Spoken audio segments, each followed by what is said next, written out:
കരിപ്പോടി ശ്രീ തിരൂർ മുച്ചിലോട്ട് ഭഗവതി ക്ഷേത്രം പെരുങ്കളിയാട്ടത്തിന്റെ ഭാഗമായി ഞാറുനടിയിൽ ചടങ്ങ് നടത്തി.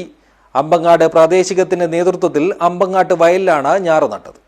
ദിസ് ന്യൂസ് സ്പോൺസർഡ് ബൈ ഉയർന്ന ഗുണനിലവാരം, തികഞ്ഞ വിശ്വസ്തത, ജനതാ പാൽ. 2027 ജനുവരി 22 മുതൽ 27 വരെയാണ് കരിപ്പോടി ശ്രീ തിരൂർ മുച്ചിലോട്ട് ഭഗവതി ക്ഷേത്രത്തിൽ പെരുങ്കളിയാട്ടം നടക്കുന്നത്. ഇതിന്റെ ഭാഗമായാണ് അമ്പങ്ങാട് പ്രാദേശികത്തിന്റെ നേതൃത്വത്തിൽ അമ്പങ്ങാട് വയലിൽ ഞാറുനടൽ ചടങ്ങ് നടത്തിയത്. അമ്പങ്ങാട് പ്രാദേശികത്തിലെ രാമൻ കാരണവർ ചടങ്ങ് ഉദ്ഘാടനം ചെയ്തു. പെരുങ്കളിയാട്ടത്തിന്റെ ആഘോഷ കമ്മിറ്റി വർക്കിംഗ് ചെയർമാൻ അമ്പു ഞെക്ലി അധ്യക്ഷത വഹിച്ചു.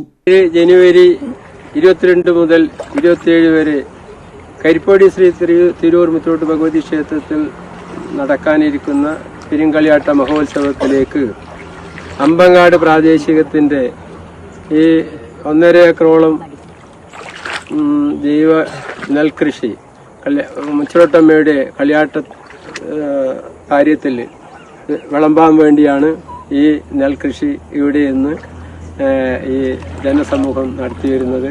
ജനറൽ സെക്രട്ടറി കൃഷ്ണൻ മാസ്റ്റർ, ആഘോഷ കമ്മിറ്റി ട്രഷറർ തമ്പാൻ ചേടിക്കുന്ന്, ആഘോഷ കമ്മിറ്റി കൺവീനർ രവി കളനാട്, രാമചന്ദ്രൻ പുഴക്കര, പ്രാദേശിക സെക്രട്ടറി AV സുകുമാരൻ, പ്രാദേശിക president AV Ambukunhi, treasurer AV Krishnan, മാതൃസമിതി കേന്ദ്ര കമ്മിറ്റി സെക്രട്ടറി ഷൈന മുരളി, ബേബി മണികണ്ഠൻ, ബബിത പ്രകാശ്, സുജിത്ത് മുച്ചിലോട്ട്, നീതു നമ്പ്യാർ, അർജുൻ അനിൽകുമാർ തുടങ്ങിയവർ സംസാരിച്ചു. News bureau, Uduma.